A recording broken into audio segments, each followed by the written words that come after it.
Yeah, he's spelled papers. That's okay. Okay. Should we rock and roll? Yeah. Okay. Yes.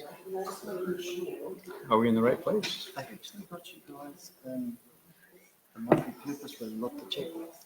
This is that Fridays? That's Are we this in the hour? wrong place? Yeah. So you're meant to be in the multi-purpose. So what time was 1 o'clock? Yeah, you're in the multi-purpose, multi-check. Okay, why don't you go, Ginger? Wait. Are you supposed to teach in here? Wait, I don't know if your paper's right. Oh. That's a good book you have in your hands there, my friend. Let me double check. Because Sure. that's Friday. We're trying to figure out if we're actually in the right place. Yeah, you have a different paper. Okay. Thank you. Okay, thank you. Okay. So This one might be the original. Did you print this off online? I'm not sure. That's from over there. Okay. That's up on the board outside. This is the one on the board outside. Beware the double life. Okay. So that's one. Okay. Okay. Awesome. I don't know what happened, but yours is different than, that one's different than this. We're okay? Yeah, we're good. Rob would have told us. I think so. Okay. Well, welcome, brothers. I know And you sisters. and sisters. I know you. Do you sing? No, you in the jacket. Yeah. You don't sing. Okay. Anyway, I bet you can. Yeah. No, not everybody. in New Zealand can sing. Not everybody. I am not blessed with that. Yeah. Well, welcome, brothers and sisters. We're glad to see you. I'm going to introduce us a little bit, and if you know us already, just forgive me. But this is Steve. I'm Ginger, and we've been married for 41 years, and we have 5 children, 10 grandchildren, and we're blessed that our oldest and youngest live near us. So 6 of the 10 grandkids live about 10 minutes away. So we get to spend time with them. In fact, one said, "Grammy, when are you coming home? I want to sleep at your house." I said, "Well, okay, when I get home, but you'll have to just wait." We are blessed in that not only have we been marriage partners and best friends, we've been able to be business partners too. We had a business that for over 25 years, and we worked together doing that. We also have been able to be blessed as shift coordinators in our local baptistry. And so we got to work together at the temple. Instead of him going one way and me going the other, we still got to work together. And that was fun because it gave us a spiritual shorthand we didn't have before. We could kind of talk to each other with a look that was totally different. I've always known that look. And one of the things that we're going to talk about a little bit is this program called Launching Leaders. This is a nonprofit organization that was developed, and the first thoughts were not only to become successful in your life, but how do you integrate your everyday life with your spiritual life? What does that look like? How do you do it? And so somebody had taken the time to share those ideas with us, and as a group, the founders got together and we've put together a program that has gone worldwide to help not just only the rising generation, but all of us. We have been so blessed that now it's available at this website address at BYU Online for free. So it's 12 lessons, and anybody can log on, and you can take the classes for free. Now, what we'll talk about today, Beware the Double Life, is in class 6. And we're only going to touch on a portion of it, bits and pieces. But if you look at it and I'd like to do that, then go on and go through the class. They're 20 minutes long is all. You could do it for family home evening. You could do it for your own personal study, a little bit at a time. But you can go at your own pace on your laptop, your computer, your phone, your iPad, whatever. So you don't have to worry about taking tons and tons of notes if you want to just go get access to the entire curriculum for free, and you can just work through it. It's pretty cool. Where did he go? Oh, sorry. We're tired. I'm sorry. When I stand, I always pace. It's just part of my nature, so I'm not being rude. Yeah, we're thrilled to be here. We always take some of New Zealand home with us, and we're better for a while, and then we sometimes slip back into our, the lone and dreary world. We love it here, and we love the people, and we love you. So this particular topic is quite crucial. We find that all over the world, I think in every generation, and particularly the rising generations, they have a concept that they believe in where they can compartmentalize their life. Okay? So I can be a different person, at school than I am at church and at work. And, and I don't have to, I don't have to be this, same person everywhere, because I like actually being different people, because it's quite an interesting life, they believe. But what we find is that as they're introduced to the concepts of beware the double life, or life, rather to live a life of congruency, as they embrace that idea, then things change in their lives. The Lord said a double-minded person is unstable in all their ways. So if you can imagine how difficult and taxing it would be to remember, what part of you can share with at a different part of the day in a different place, because you can't remember, what part that you didn't want to share or what you wanted to share. Think how taxing that would be, and confusing, and really demoralizing. So what we find, and we all know deep in our heart, is that living a life of congruency really makes us more like the Savior. We become closer to Him with this process. Some of the things that we talk about may at first seem that that's just surface. Everyone knows that. But then when you dig a little bit, there's really more to it than that. Why don't we start with, because we have a good group here. I want to make sure we have plenty of time for comments, because we want to learn from each other. We're going to start with a little video, and I want you to be thinking about any thought that comes to your mind that you'd like to share with us afterwards.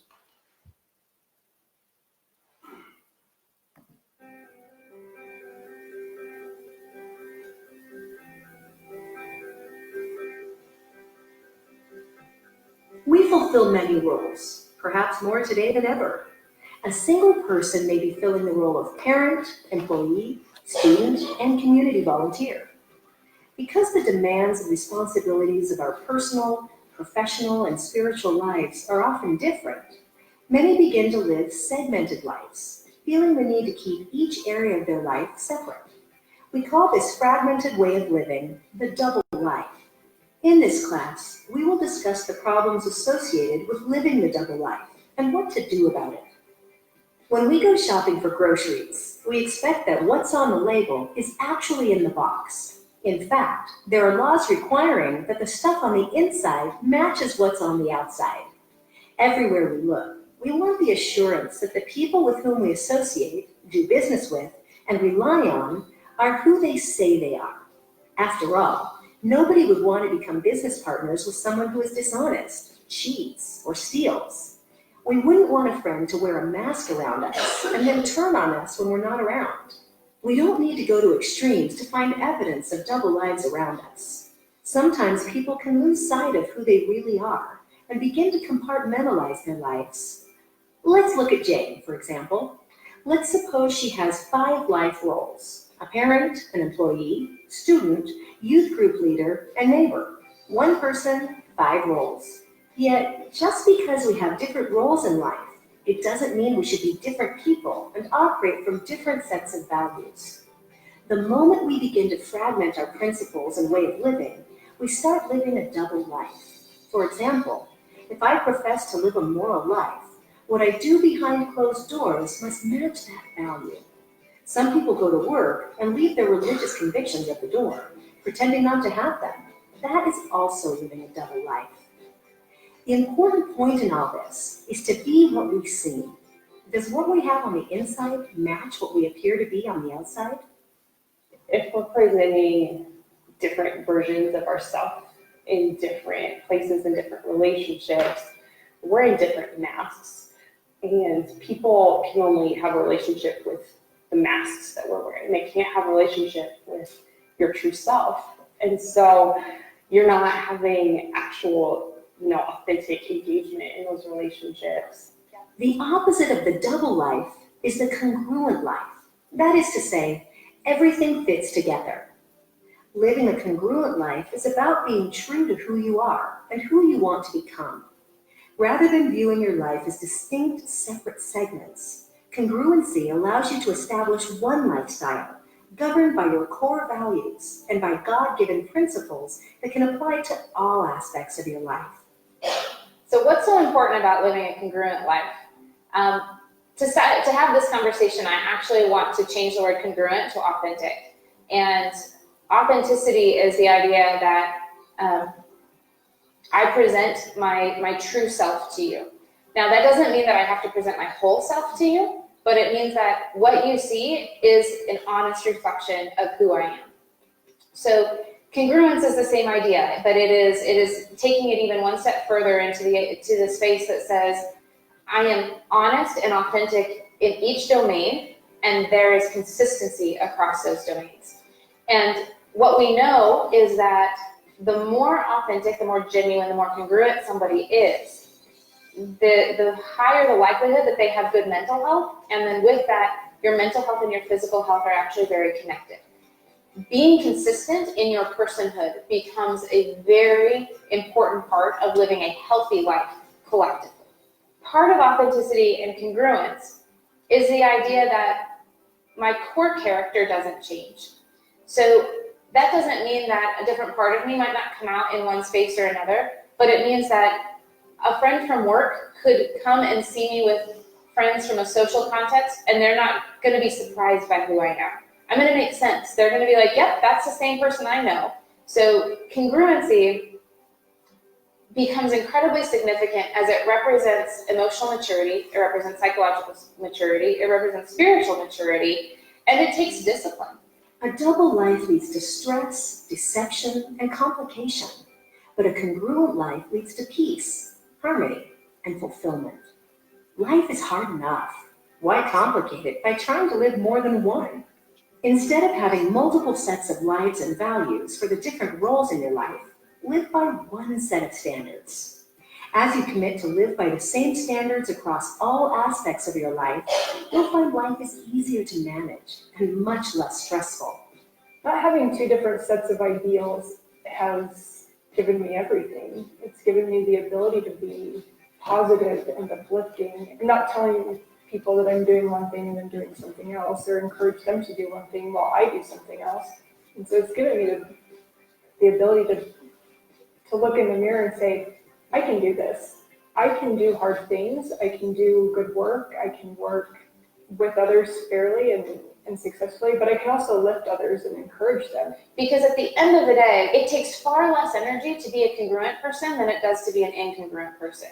When you are one person at work and one person at home or in a social context, you have to spend so much energy remembering, even if it's not a conscious memory, but unconsciously remembering, how do I present here, and what do you know of me, and what can I share with you, and what can't I share with you, versus I am who I am. I would say that I've always been myself, probably since I was born, but my employer knows who I am and respects my values and beliefs. And that's part of the reason why I chose that company to work for, because I don't know how to be someone separate in life and in work and in church. It's, for me, I am one person cohesively throughout, and it's a lot easier to be that way and to be happy. Inconsistencies in our character are natural. And overcoming them is an important part of becoming who God has called us to be. As you contemplate your own life, take a close look at yourself. If you discover areas to improve, don't be discouraged. Use this as an opportunity to strengthen your resolve to close the gap between where you are and what you want, what you seem and who you are. As you begin living a life of congruence, you will find greater happiness and peace of mind. What's more, you'll find your relationship with God improves because you'll be headed down the path He has in store for you. In the next exercise, we will compare common signs of living a double life or a congruent one. Identify areas you can improve and move closer to a congruent life. What can you eliminate? What should you start doing? Click Next Module or Exit to continue. Okay, before I launch into some thoughts that came into my mind, I want your thoughts.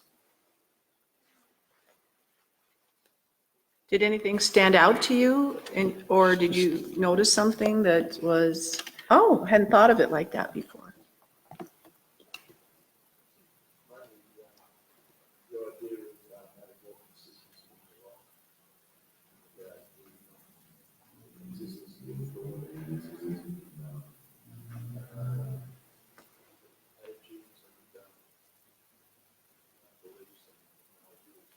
Can you guys hear him? Mhm. Okay. Thank you for that. Yes. One thing I wrote down was put the mental health, don't put out because you're not trying to do it. Yeah. Peace. Righto. Yeah. We all need that. Sometimes it would be so easy to, I would think, sometimes, I'll give you an example. Sometimes, when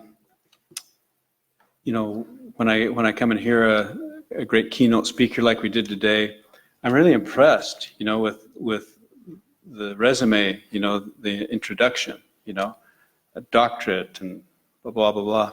So sometimes I get a little self-conscious. It's like, I'm a farmer, I don't have and so I was thinking, well, what if I said, hey, I played college basketball at a church school, would that make you more interested in listening to me? Then I think, I didn't really, it was just an intermediate league. So that would be sort of a half lie, actually it'd be a lie. Or I have a doctorate, but it's, what do you call them? Where they give it to you? Honorary. An honorary doctorate. Then I'd be lying too, because I've always asked for one, but I've never received one, So part of, I think, congruency is to be at peace with who we really are and not try to be someone else, because we don't need to be anyone else. We just need to be who God made us to be and magnify that. I was thinking of some examples throughout the scriptures of those who have been congruent and those who have had struggles with it, like David. I love David in the Old Testament. I have the highest of hopes for him. And Paul, and Alma. I mean, the scriptures are replete, Enos, with people who discovered that maybe they needed to work on their congruency just a little bit, or in my case, maybe a lot every day, President Nelson gave us a great blessing by challenging us to repent every day. So if we repent every hour, even better, Who doesn't have a need to sharpen the saw a little bit every day? Other comments? What else popped out at you? Yes.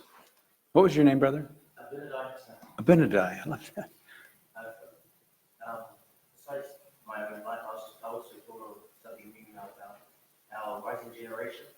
I thought of my own teenage life, and we used to live a double life very strongly, where the way we were at church was different to how we were at school, because we just had to adapt to the influences of school. So I know that a lot of our younger generations are dealing with a lot of this double life right now. So A lot of pressure. really help them understand and live a congruent life. Lots of pressures to be someone they're not, right? Yeah. To fit in. They want Everyone wants to be loved and accepted, so how do I do that? Even if language is perfect at church. If they tell you that we have overtime when they get to school. Right. They said that double life thing is to be really out. Excellent. Do I see any pre-verbal tension? You have a thought on your mind?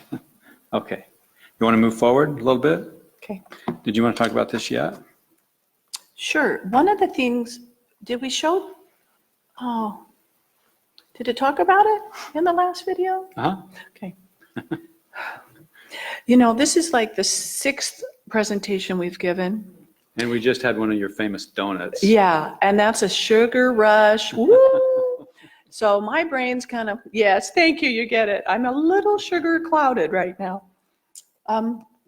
One of the concepts that we just sort of touched on briefly in that video was the idea of core values. And Lawrence Day, I love Lawrence. Lawrence has this wonderful ability to take an idea and articulate it in a very practical, down-to-earth way. And oftentimes in one of his classes when he first starts, he asks the class, how many of you guys have had an OE experience? And everyone would raise their hand.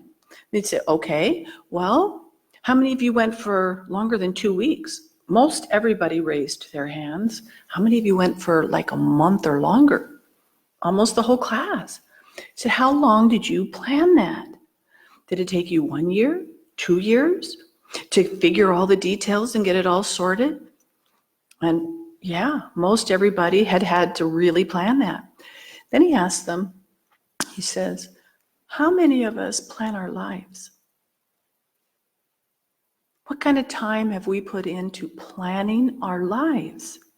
We'll spend a year planning a trip, and maybe we've spent an hour or 2, or maybe a couple of weeks at the most, sitting down and actually planning our lives. In the Launching Leaders course, it helps you figure that out. Helps you, actually gives you a framework. It actually gives you the ability to go through that. And so this core value idea and what it means is to take and sit down and figure out who you want to be and how you want to live your life. What does that look like? And quite often, as members of the church, we can take that with our patriarchal blessing side by side and use that in conjunction with it. I want to give you a simple example. Steve, I'm going to let Steve start and I'll kind of come back in. Yeah, and so this idea of core values is not original.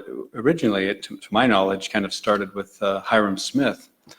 And some of you might remember Hiram Smith. He was here visiting, I think, at the first graduation.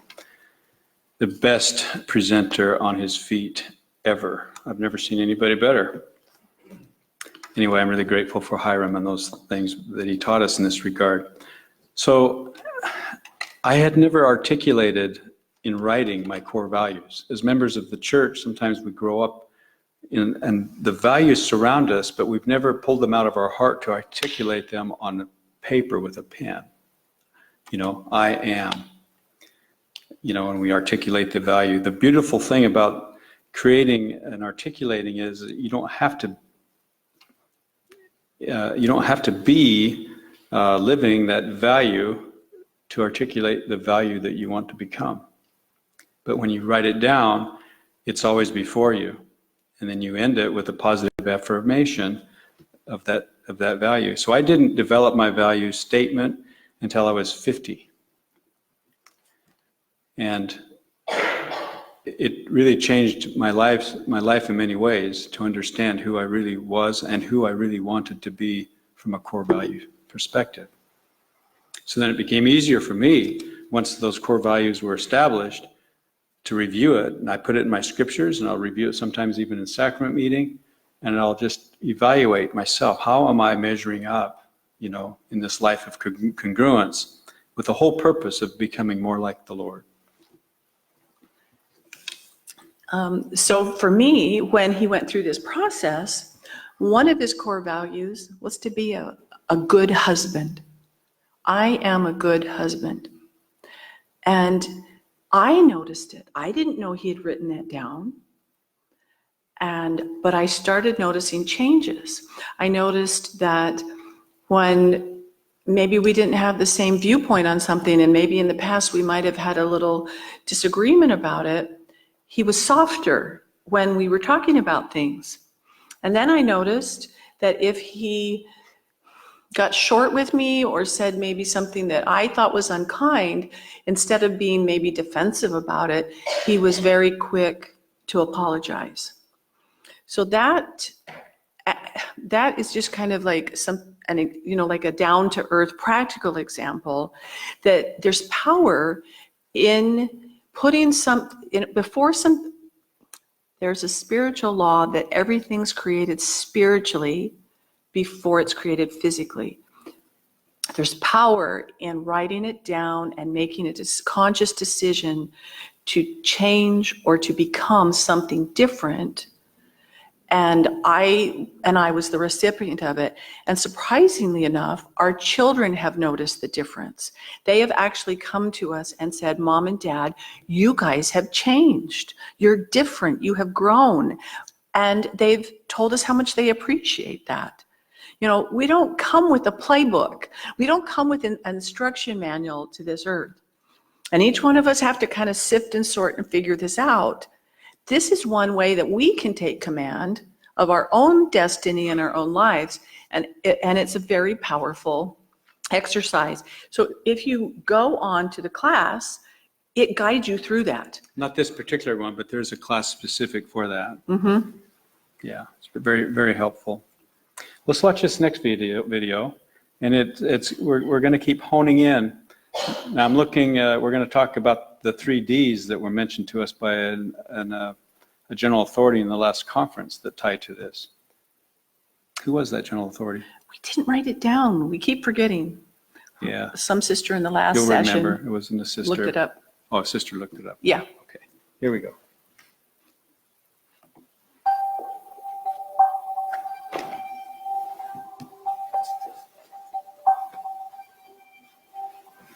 Living a life of congruence isn't just about not living a double life.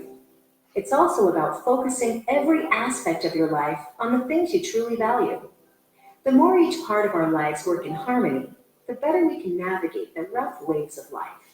This is a lesson experienced sailors know well.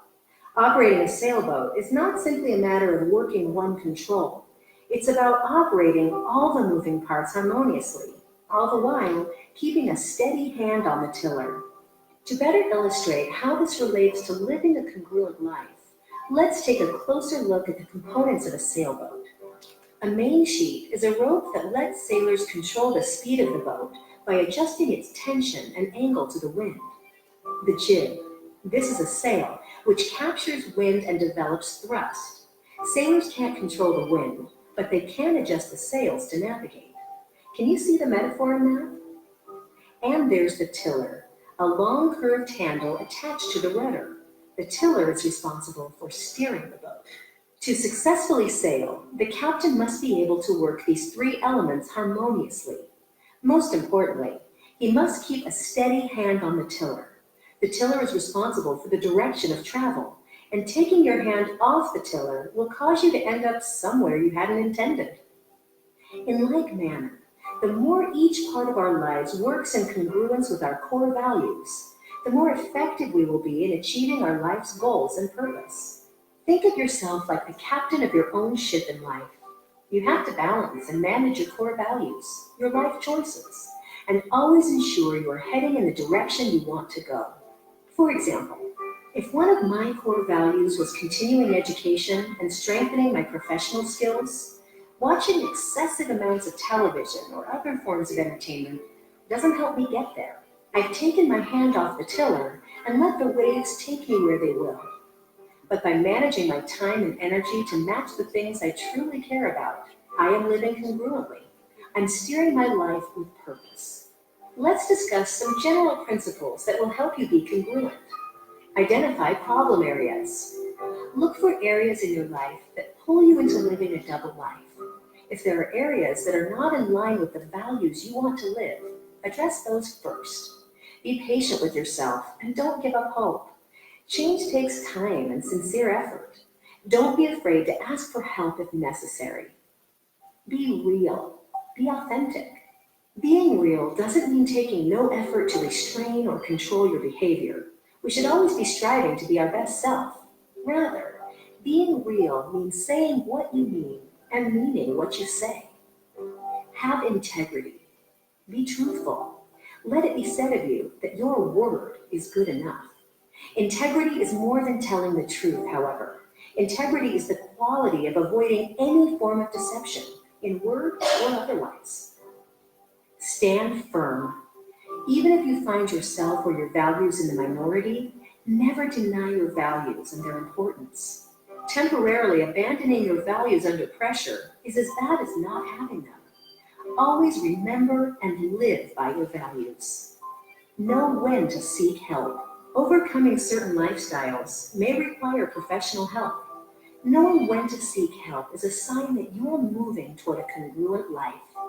I guess being congruent through everything, whether it's work, family, your friends, your life is really, really important. And it's important to God and to everything that we are as in our core. You have to remember every day what your core values are. Like every morning when you wake up, you have to remind yourself through the day what they are.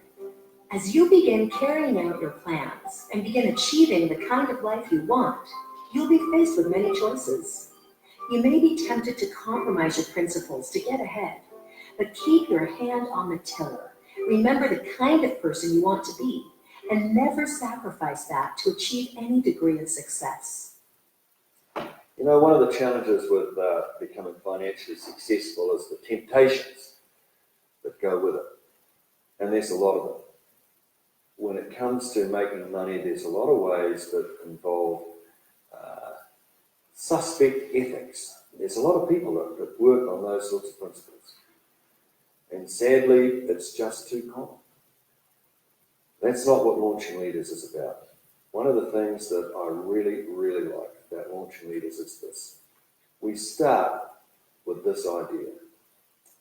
You need to decide what sort of person you're going to be before you decide what you want to achieve. For me, what sort of a person was I going to be?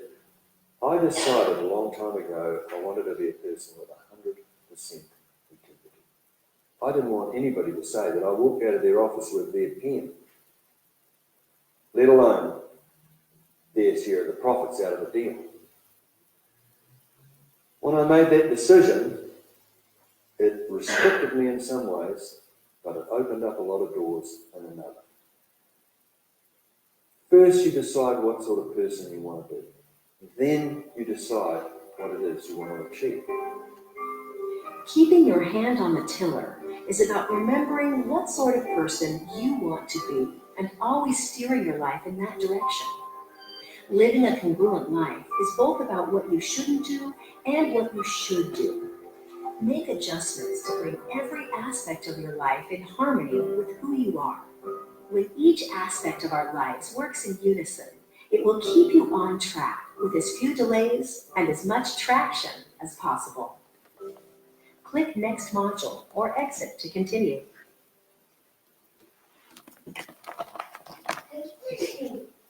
Bless you.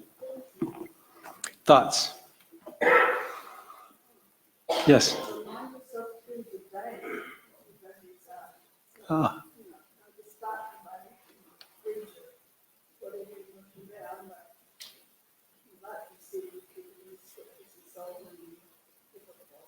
Excellent. I think it doesn't matter when you start to do it.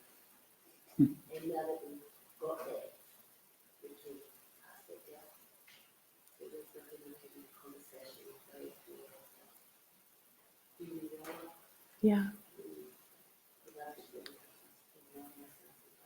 Mm-hmm. So being congruent means being authentic, honest, transparent. I love the sailing analogy. I think the second trip down here, myself and Richard Ball and Terry Pitts rented a sailboat, not just any sailboat, it was the America's Cup sailboat that Japan used. Now, if I ended the story now, you'd say, oh, cool. But we actually, the crew came with it. So we were mostly observing, but we acted like we were sailing. But see, I'm congruent, so I gave you the whole story. Or I strive to be congruent. Tell me what takes us away from congruency. Why don't you put that slide up? I will.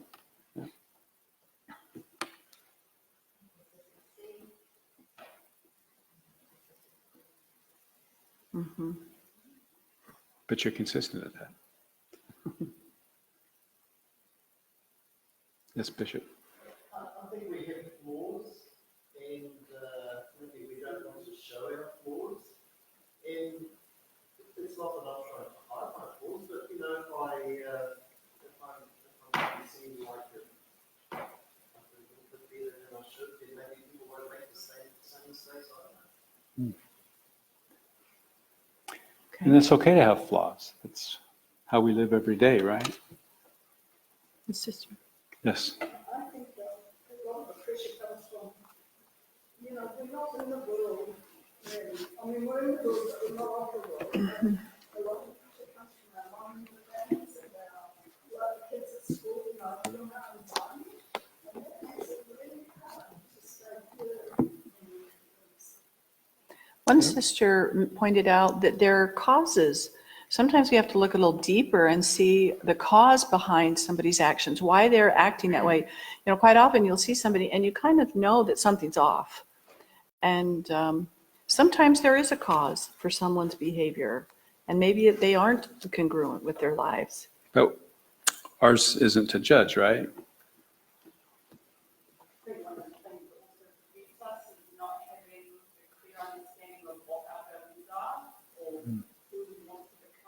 Yes.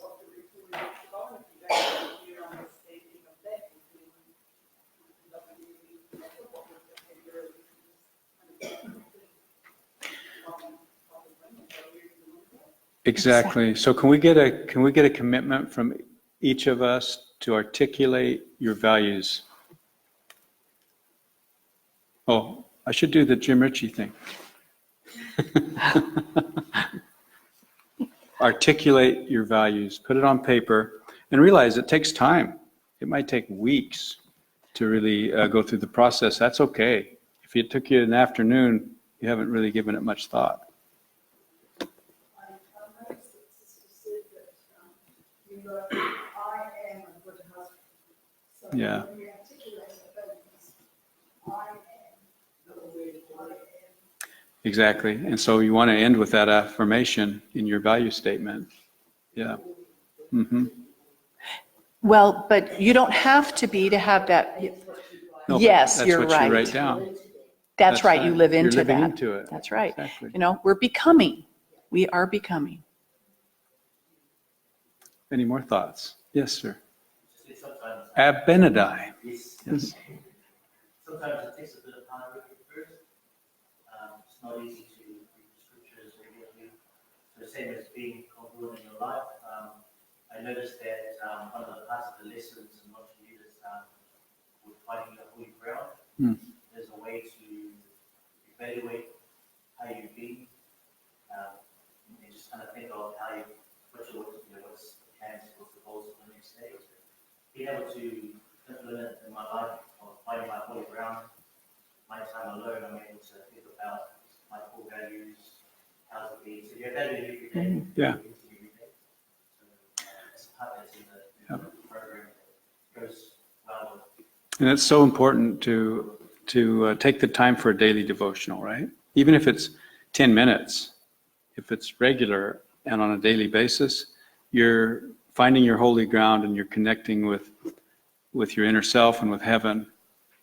And that time really changes your entire day.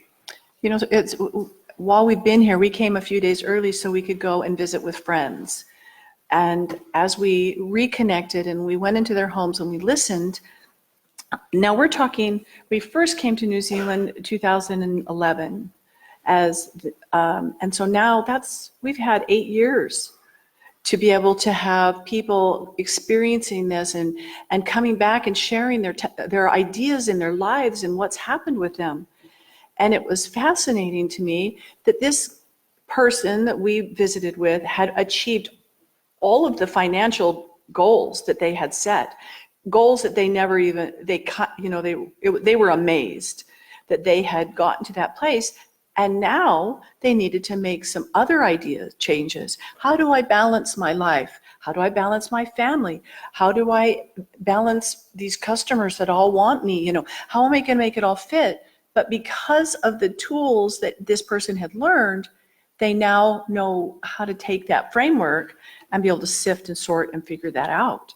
And it is through that holy ground, that your sacred space where you take the time to sit and figure it out. Because if your core values are there, those don't change.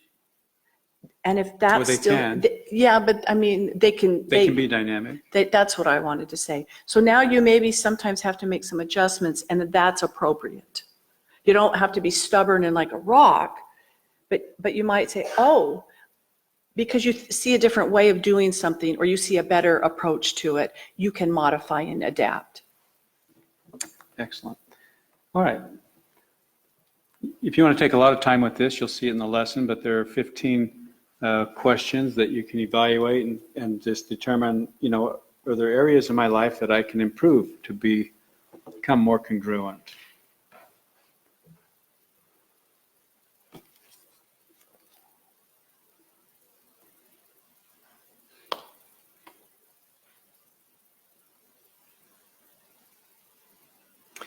I tell the truth even if it's embarrassing. I love to sail. None of you would know unless I just tell you, and it's true. I sank a sailboat off the coast of Mexico with Ginger. On it. I was still learning.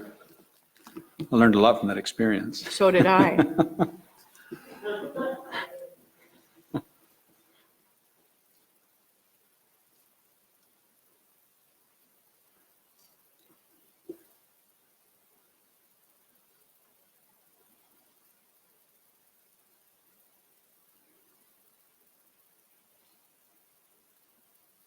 Any of these pop out at you? Any of them that you want to say, oh, I'd never thought of that, or any thoughts? Do that one with the thought thinking of the house. Don't think something- Go back one. What did it say? No, if it was great, if the 24 hours was good, created by my house, where I used to be in the house. Yeah. I was like, wow, and I'm just thinking, Yeah, I'm glad we don't walk around with thought bubbles. Wouldn't that be awful?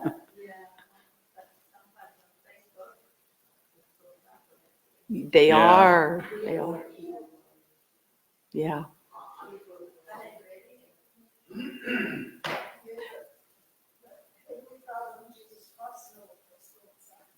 Ooh, good That's point. true. Thank goodness, though, we get to control them. So I think I think really nice things about people, but I don't always say it. So I have to work to say it, and, but sometimes you can be thinking not nice things about people, and then, thank goodness, we can kind of repent of that, and we have that space in there that we get to make an adjustment.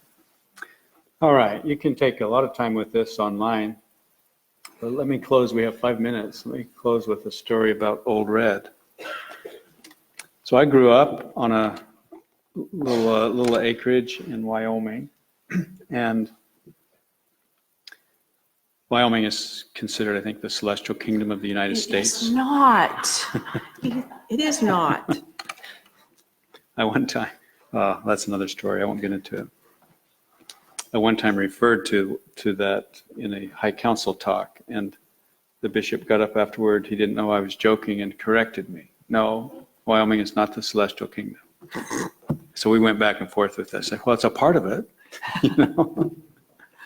Old Red put me through college or my education, bought my clothes. I made money on this old tractor, plowing people's gardens and fields. Just a little tractor, but it's all we had, and we put it to good use. When my father passed away, the 5 of us children are gathered around and trying to decide how to divide up the inheritance because he didn't have a will. And I said, I don't care what you take or what you get. I just want the tractor. And no one else wanted the tractor, and so it wasn't a stressful thing. So I took the tractor.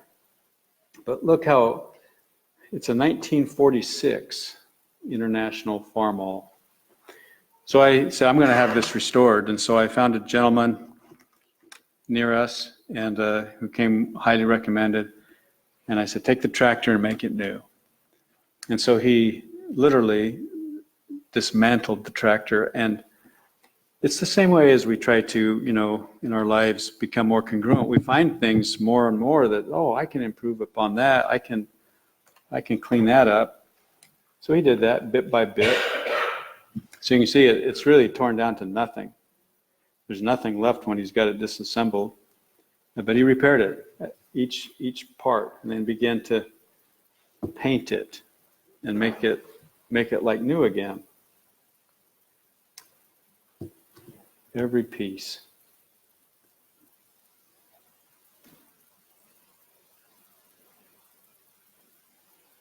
Even got a new name. It's kind of cool, huh? Until finally, that's old red. Not so old anymore. Runs like a top. It's still, very sentimental to me, of course, because when my father was alive, he gave all of the grandchildren rides on the old tractor, and now we do the same with our grandchildren, and maybe they'll do the same, our kids, with their grandchildren. But do you see the point I'm making with the beauty that comes from striving to be more congruent in our lives? Final thoughts before we close.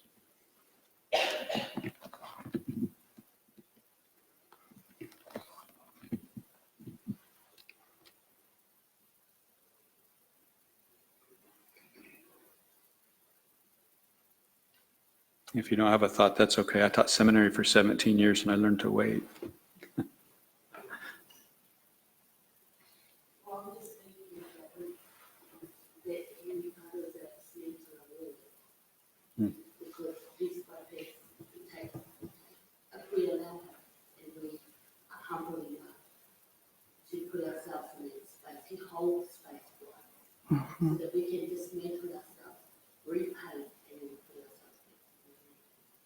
So, I just think that it's a great analogy for our own lives, because I'm not actually in that style. Wonderful. And we're all on that journey, aren't we? And we all need to allow each other that process, because it's going to look different for each one of us.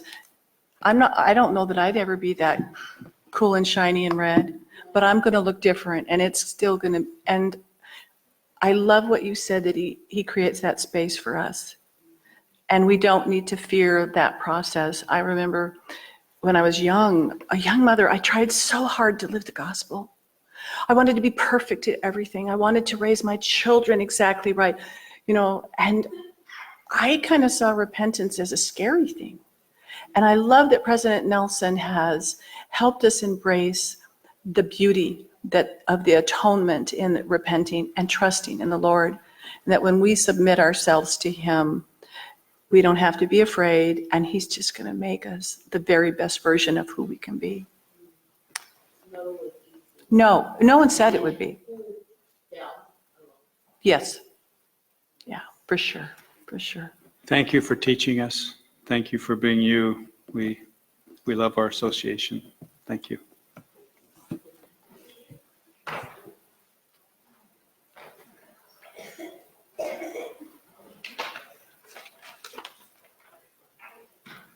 Very Marianne.